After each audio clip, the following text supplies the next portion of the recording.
اللہ کی طرف سے اصل جو وارث ہیں وہ یہی ہیں۔ یا اللہ کس چیز کی وراثت؟ یہ کون سے وارثان کی بات ہو رہی ہے؟ یہاں ہماری دنیا میں تو یہ قانون ہے، باپ فوت ہوتا ہے تو اولاد اس کی جتنی بھی اس کا بقیہ ہوتا ہے، اس کی جتنا ترکہ ہوتا ہے، جتنا مال و دولت ہوتا ہے، اولاد اس کی وارث بن جاتی ہے۔ اللہ تیرے سے ہمیں کس چیز کی وراثت ملے گی؟ الذین یرثون الفردوس ہم فیہا خالدون، یہ کامیاب لوگ جو ہیں یہ اللہ کی طرف سے جنت الفردوس کے وارث بن جائیں گے، جس میں ہمیشہ ہمیشہ رہیں۔ یہ ایک بنیادی چیز ہے کامیابی کے لیے۔ اگر کامیاب ہونا چاہتے ہیں تو مسلمان ہونے کے بعد نماز سب سے ضروری ترین بات ہے۔ اگر آپ اس کو ادا کریں گے تو مسلمان بھی ہیں، مومن بھی ہیں، اللہ کی طرف سے انعام یافتہ بھی ہیں، اللہ کی طرف سے وارث بھی ہیں، اللہ کی طرف سے کامیاب بھی ہیں۔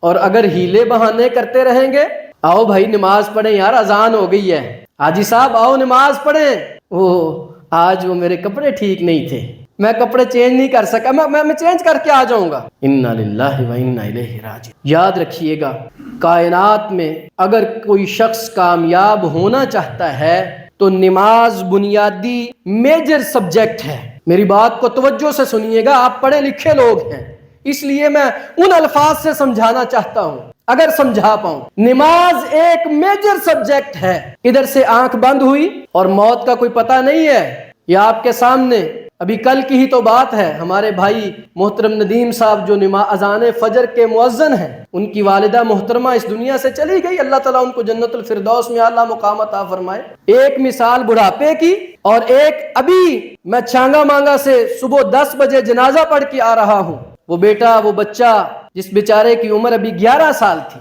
نمونیا ہوا ہے اور آج وہ بیچارہ اللہ کے ہاں چلا گیا۔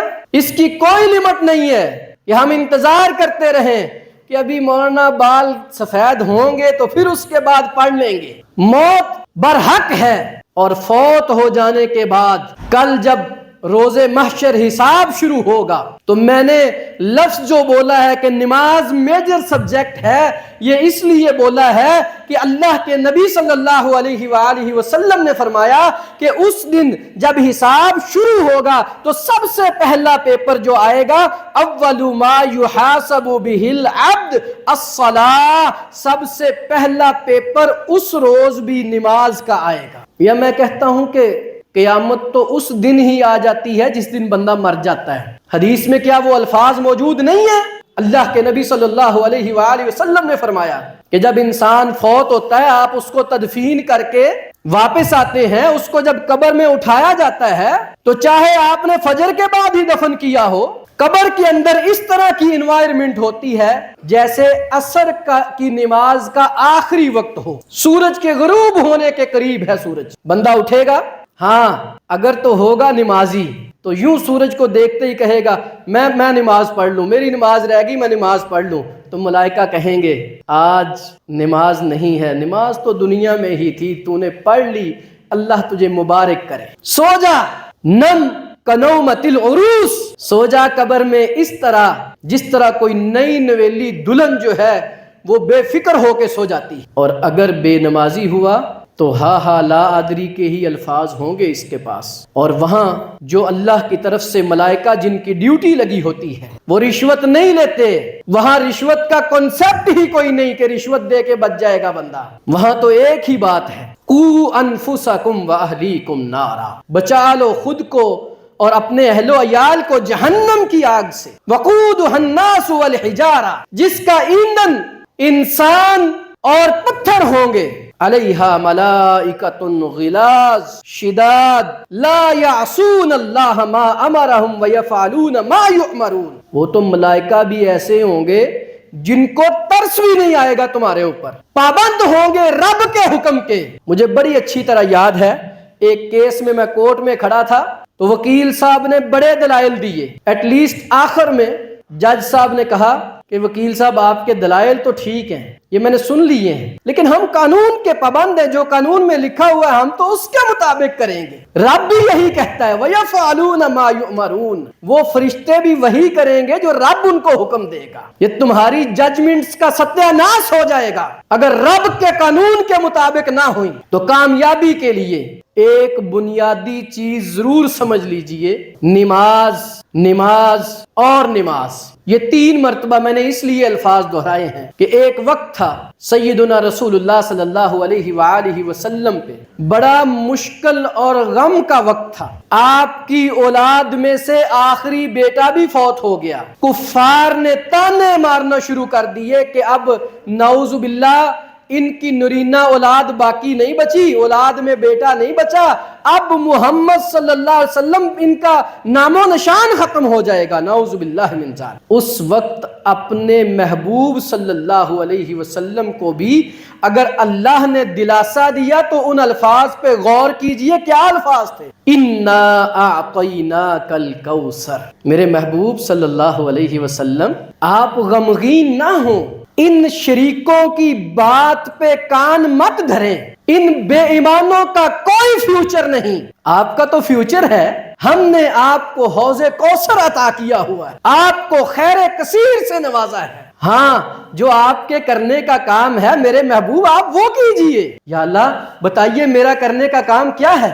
فَصَلِّ لِرَبِّكَ وَانْحَرْ، میرے محبوب آپ نماز ادا کریے اپنے رب کے لیے اور قربانی کیجئے۔ حضور آج بھی میں کہنا چاہتا ہوں، مجھے دکھ ہوتا ہے جب میں اوورآل بڑے حالات دیکھتا ہوں، ملک جس جگہ پہ اس وقت پہنچ چکا ہے اور ذمہ داران کو پتہ ہی نہیں ہے، اپنے ششکوں میں ہیں، پروٹوکولز آج بھی اسی طرح ہیں۔ یہ سارے میرے رونے کس لیے ہیں کہ میرے دل کے اندر اپنی اس دھرتی ماں کی محبت ہے، اس لیے میں روتا ہوں کہ آج بھی وقت ہے آقا کریم صلی اللہ علیہ وسلم کے لیے آئی ہوئی اس رہنمائی سے جرنیل صاحب مدد لیجئے، وزیر اعظم صاحب پڑھیے قرآن کی اس سورت کو، فَصَلِّ لِرَبِّكَ وَانْحَرْ، میرے محبوب آپ کے دشمن بہت ہوں گے لیکن آپ کا کام یہی ہے،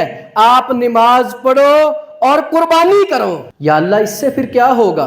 اِنَّ شَانِئَكَ هُوَ الْأَبْتَرُ، ملک میں جتنے بھی اندرونی بیرونی خطرات ہیں ان سے تم پاک ہو جاؤ گے، بچ جاؤ گے، تمہارا دشمن ہی بے نام و نشان ہو جائے گا۔ ہے کوئی ایسا حکمران جو آج اس قرآن کی صدا کو سنے اور تہجد میں اٹھے اس ملک کی خاطر، اس عوام کی خاطر؟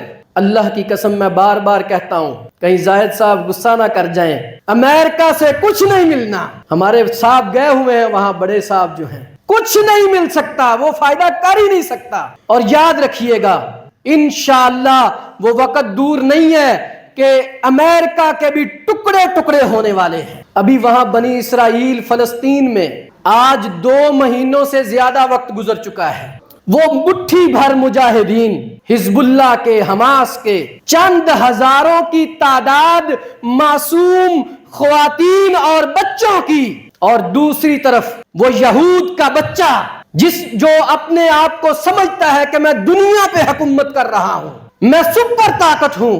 الحمدللہ اللہ کے فضل سے کامیابی کا منہ بولتا ثبوت ہے کہ غزہ کی 1 انچ زمین پہ بھی زمینی قبضہ نہیں کر سکا اور تا قیامت کر بھی نہیں سکے گا انشاءاللہ تعالی۔